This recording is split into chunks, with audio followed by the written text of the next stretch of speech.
Hello everyone, this is your Lekkala Master Haragopal. ఈ వీడియోలో 9th class Heron's formula chapter నుంచి exercise లో ఉండే 5th ప్రాబ్లం డిస్కస్ చేయబోతున్నాం. Already 4th and 6th problems together ఇంతకు ముందు వీడియోలో డిస్కస్ చేశాను. ఈ పర్టికులర్ 5th ప్రాబ్లం లాంటిదే ఆల్రెడీ ఎగ్జాంపుల్ 3 మనం డిస్కస్ చేసాం. Most important model of the problems లాగా మనం కన్సిడర్ చేయాల్సి ఉంటుంది. ఎగ్జామ్స్ లో కూడా డెఫినెట్ గా అడగడానికి ఛాన్స్ ఉంది. లేట్ చేయకుండా ఒకసారి కోసం జాగ్రత్తగా చూడండి. ఒక ట్రయాంగిల్ లో రేషియో ఆఫ్ సైడ్స్ భుజాల నిష్పత్తి 12:17:25 అని ఇచ్చారు. అది క్లియర్గా ఇక్కడ మెన్షన్ చేసుకుందాం. అండ్ దానికి సపోర్టింగ్ ఇన్ఫర్మేషన్ లాగా పెరిమీటర్ ఇస్ 540 అని ఇచ్చారు. సో ఈ రెండు ఇన్ఫర్మేషన్స్ తో వాళ్ళు ఏరియా ఆఫ్ ట్రయాంగిల్ కనుక్కోమంటున్నారు. యూజువల్గా మనం area of triangle Heron's formula use చేసి కనుక్కోవాలంటే ఆల్ ద 3 సైడ్స్ తెలిసి ఉండాలి. బట్ సైడ్స్ గురించి వాళ్ళు రేషియో ఇచ్చారు. పెరిమీటర్ హెల్ప్ తీసుకొని ఫస్ట్ మనం సైడ్స్ కనుక్కున్న తర్వాతే ఏరియా కనుక్కోవడానికి ఛాన్స్ ఉంటుంది. ఫస్ట్ ఒక ట్రయాంగిల్ ఇలా ఇమాజిన్ చేసుకుందాం. ఏబిసి అనుకుందాం. వాళ్ళు ఇచ్చిన రేషియో 12:17:25 అన్నారు కాబట్టి పక్కన ఏదో ఒక ఆల్ఫాబెట్ పెట్టుకొని ఈ ట్రయాంగిల్ ఏదైతే ఉందో సో 12A అనుకుందాం, 17A అనుకుందాం, 25A అనుకుందాం. సో మీకు క్లియర్గా ఇవి 12 పార్ట్స్, ఇది 17 పార్ట్స్, ఇది 25 పార్ట్స్ అని క్లియర్గా ఒక ట్రయాంగిల్ కనపడుతుంది. సో ఈ వాల్యూస్తో మనం ఏరియా కనుక్కోవడం అనేది పాసిబిలిటీ లేదు. సో వాళ్ళు ఏదైతే అనదర్ ఇన్ఫర్మేషన్ ఇచ్చారో పెరిమీటర్ ఈక్వల్ టు 540 అని, సో అది క్లియర్గా రాస్తున్నాను. పెరిమీటర్ ఈక్వల్ టు 540 అని. సో పెరిమీటర్ అంటే ఏంటి? ఆల్ ద 3 సైడ్స్ కలిపితే వచ్చేదాన్ని మనం పెరిమీటర్ అంటాం. సో ఏంటి సైడ్స్ ఇక్కడ? 12A ఒకటి ఉంది, 17A ఒకటి ఉంది, 25A ఒకటి ఉంది.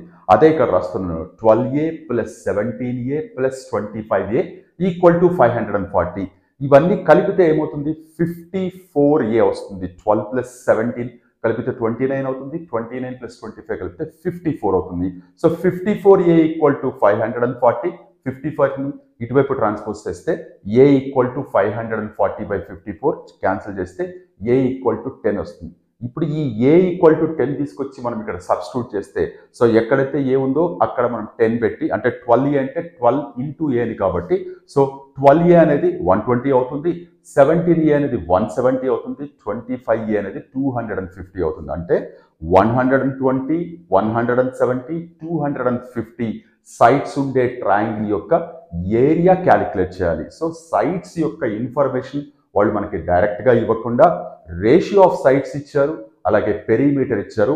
ఆ రెండు ఇన్ఫర్మేషన్స్ యూస్ చేస్తూ ముందుగా మనం సైడ్స్ కనుక్కొని ఆ సైడ్ లెన్స్ ఇక్కడ క్లియర్గా చూపిస్తూ ఇప్పుడు మనం హెరాన్స్ ఫార్ములా అప్లై చేస్తే మనకి ఏరియా వస్తుంది. కాసేపు ఇదంతా పక్కకు పెట్టేద్దాం. డైరెక్ట్గా ఏరియా ఆఫ్ ట్రయాంగిల్ మనకి బాగా తెలిసిన ఫార్ములా తీసుకుంటున్నాను. Square root of S into S minus A into S minus B into S minus Aని క్లియర్గా తీసుకున్నాను. ఇక్కడ S అంటే సెమీ పెరిమీటర్ అని అన్ని ప్రాబ్లమ్స్లో ఖచ్చితంగా మెన్షన్ చేస్తున్నాం. So S equal to semi perimeter. Perimeter వాళ్ళ ప్రాబ్లంలో డైరెక్ట్గా 540 అని ఇచ్చారు. లేదా మనం ఇక్కడ ఉండే వాల్యూస్ తీసుకెళ్ళి సబ్స్టిట్యూట్ చేసినా సరే, అంటే 120 + 170 + 250 యాడ్ చేసినా కూడా మనకి 540 అవుతుంది. So S equal to 540/2 which is nothing but 270 వస్తుంది. సో S అనేది 270. ఇక్కడ కనబడుతున్న 120, 170, 250ని మీరు దేన్ని ఏని తీసుకున్నా దేని B అని తీసుకున్నా వచ్చే డిఫరెన్స్ ఏమీ లేదు కాబట్టి జస్ట్ ఇక్కడ తీసుకొచ్చి సబ్స్టిట్యూట్ చేస్తున్నాను. So square root of S ప్లేస్లో 270 పెడుతున్నాను. సో 270 మైనస్, మనం బిగ్ టు స్మాల్ వెళ్దాం. 270 minus 250 into 270 minus 170 into 270 minus 120 అని రాస్తున్నాను. సో ఏమవుతుంది? ఫస్ట్ S వాల్యూ 270 అలాగే ఉంటుంది.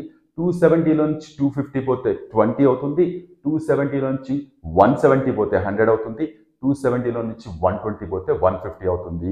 వీటిని మల్టిప్లై చేయడం కంటే స్ప్లిట్ చేసి పెయిరింగ్ చేయడం వల్ల సో మనకి క్లియర్గా పర్ఫెక్ట్ స్క్వేర్ ఫామ్ అయ్యి area of triangle 9000 metre square లేదా సెంటీమీటర్ స్క్వేర్ వాడు ఏది ఇస్తే అది అవుతుంది. సో మై డియర్ చిల్డ్రన్, మీరు జాగ్రత్తగా అబ్జర్వ్ చేస్తే క్యాలిక్యులేషన్ పార్ట్ ఎక్కువగా కనపడుతున్నప్పటికీ ఇది చాలా సింపుల్ ప్రాబ్లం. సో డైరెక్ట్గా ఫార్ములా అప్లై చేసి ఏరియా కనుక్కోవడానికంటే ముందు ఆ క్యాలిక్యులేషన్ చేయడానికి అవసరమైన సైడ్స్ కనుక్కోవడానికి చిన్న క్యాలిక్యులేషన్ చేయాల్సి వచ్చింది. అది చాలా ఇంపార్టెంట్ లాగా కన్సిడర్ చేయాల్సి ఉంటుంది. So 9th class Heron's formula అనేది మనకి ఈ సంవత్సరం ఇంట్రడ్యూస్ చేసిన చాప్టర్. దాంట్లో ఉండే 6 ప్రాబ్లమ్స్ అలాగే ఎగ్జాంపుల్ ప్రాబ్లమ్స్ కూడా మొత్తం డిస్కస్ చేశాను. హోప్ మీకు అందరికీ క్లియర్గా అర్థమయ్యాయి అనుకుంటున్నాను. మనం నెక్స్ట్ వీడియోలో మరొక చాప్టర్తో మళ్ళీ కలుద్దాం. అంతవరకు టేక్ కేర్. మీ లెక్కల మాస్టారు హరగోపాల్.